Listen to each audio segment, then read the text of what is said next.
Hey everyone, I'm meteorologist Anthony Carpino. Here's what you can expect for your Wednesday as you're heading out the door. We are going to see some higher levels of humidity today. Temperatures, we're going to struggle to make it to about 90 degrees, and then we will have the potential for some scattered showers and maybe even a few rumbles of thunder later on this afternoon.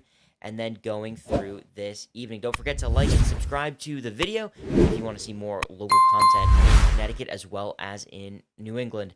Let's talk about the forecast now as we go through our Wednesday. We're going to start things off this morning mostly clear, but the clouds quickly start to increase for us a little bit later on into the morning. So as we step our way forward, we are going to notice those clouds start to increase. This is about midday, so still dry, but we'll notice a few clouds start to take over. But as we get closer to 2, 3 o'clock, you can see those scattered storms starting to fire up in upstate New York that's closer to Albany, and then it works its way, tries to at least, into western areas of Massachusetts, and then eventually into our neck of the woods by about 5, 6 o'clock. A few isolated showers in the northwestern corner, not to be ruled out there, and then as we continue on through about dinner time, this is 6, 7 o'clock.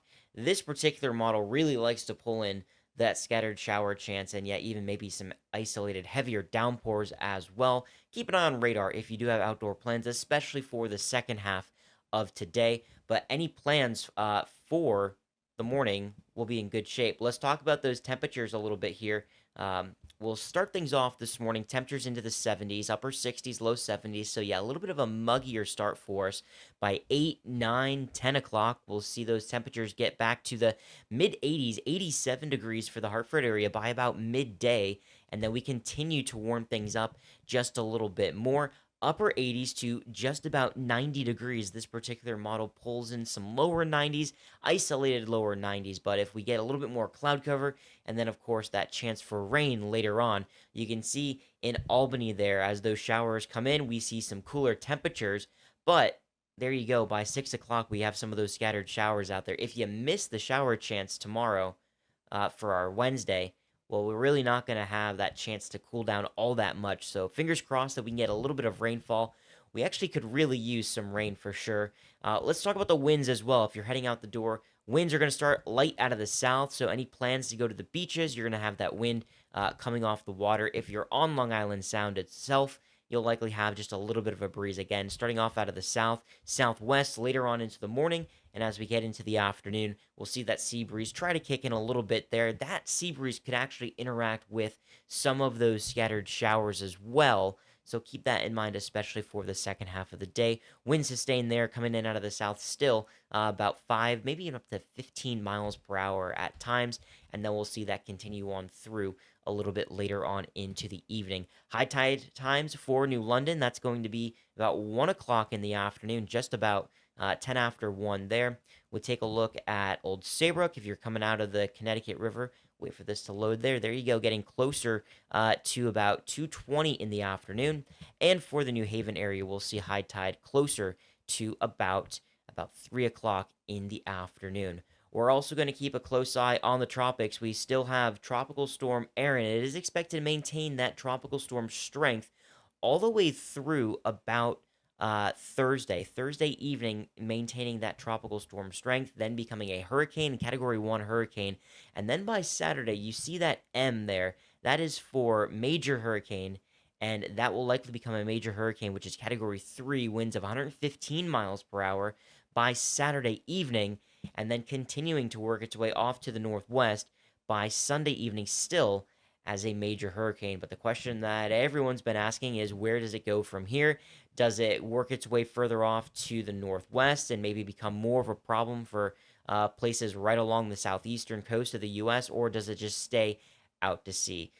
So I wanted to go over some of the factors that will end up determining how strong Erin will be, anything from sea surface temperatures to conditions that are happening a little bit higher up into the atmosphere. They all play a very crucial role at where this system will end up going. So as we move through this week, we're actually going to see Erin do a couple of things. Start to increase in strength, but it's really going to get more organized as it progresses further and further off to the west. So as we take a look here at the European forecast model, you can see Erin there go through the middle of the Atlantic, get closer to the Lesser Antilles. This is by Friday at about 8 p.m. Friday. You can see a more healthy, more tight-knit system there, very obvious closed off area of low pressure and some strong winds to go along with it. But then it just really uh, feeds into some warmer waters into the Caribbean and just blossoms into this bigger, more powerful storm.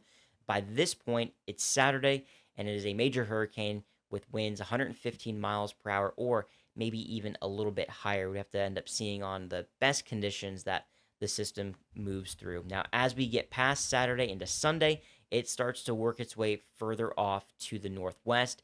But will it stay moving to the northwest, or will it take that curve further off to the north? So that is going to be a pretty important question, especially for folks that are right along the eastern coast of the U.S. So there's a couple of things that we're going to keep an eye on here. We have an area of high pressure in the middle of the Atlantic. That is going to be one of the main factors in steering this storm. But we also will have an area of high pressure that's going to be situated right over the eastern half of the U.S. Of course, with areas of high pressure, they're going to spin clockwise for us, and that's going to be true for this guy over the U.S. as well.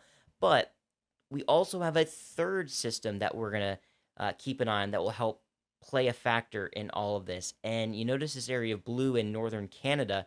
Well, that's another area of low pressure. So just another storm. And of course, areas of low pressure, they spin counterclockwise. And this is important for a couple of reasons. So, in addition to this area of low pressure, we also have a nice little trough that comes through here. And a lot of the times with those troughs, they like to pick up those storms and just kind of push them in whichever direction the trough is moving. So, this does two things for us. It will help move the storm out of here, but that area of low pressure is also working with that area of high pressure in the eastern US. Think of them like interlocking gears, and they actually work together pretty well in this way because your area of high pressure is pushing in from the west, and your area of low pressure is pushing in from the north and northwest, and that just creates a big blocking factor for us. So, as we continue through next week, what will likely happen if that area of low pressure stays where it is right now, where it's forecasted to be, same thing with that area of high pressure. Well, Erin's not going to want to just go to the north, but it's going to want to actually get pushed further off to the northeast and avoiding landfall with the eastern, northeastern areas of the United States. So let me clear out these edits and let's see if that's what the European model agrees with. So definitely a stronger system there, but as you can see, that hurricane now getting picked up with that trough, and there you go. It gets pushed off to sea. Of course, there's still a lot of time between now and then, so a lot can still change, but we're moving in the right direction. One of the other things that I wanted to show you guys is the sea surface temperatures as well. But actually, before we get to that, something else that I like to look at, and we mentioned this in the last video, we were talking about the ensemble. So when we talk about a forecast model, we're talking about one model. But when you talk about an ensemble, that is actually a collection of several individual models that are based around, in this case, the European forecast model. So what I'm going to show you has about 50 different solutions versus just one that you might have seen elsewhere on social media. So let's start this from the beginning there. You can see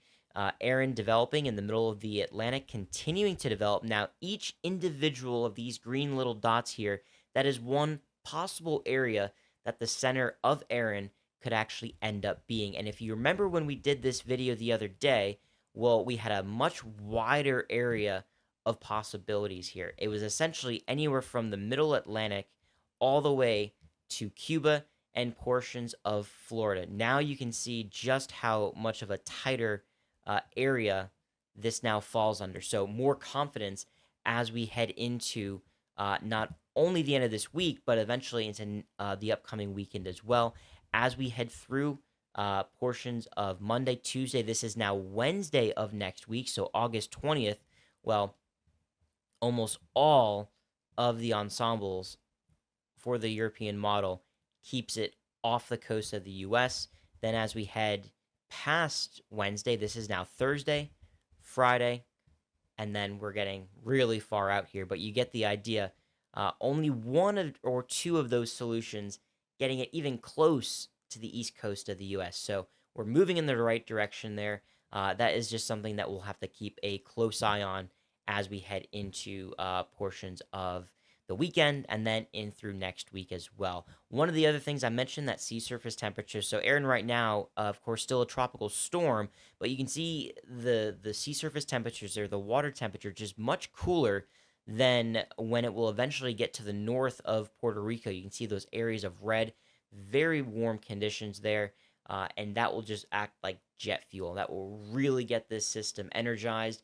It will really organize, it will tighten up, and it will see increased wind speeds as well. So we're going to pay close attention to Erin as we head through portions of the upcoming weekend and then in through next week. Even if this doesn't make or approach or closer approach to the U.S., what we'll likely see is some rough surf along the east coast of the U.S. That includes us here in New England, stretching all the way down to Florida, coming in the form of some higher waves, rough surf, and then even some rip currents as well. So that's really what we'll keep an eye on there as we head through the weekend and then through portions of next week. Thanks so much for watching the video, everyone. I'm meteorologist Anthony Carpino. Have a great day.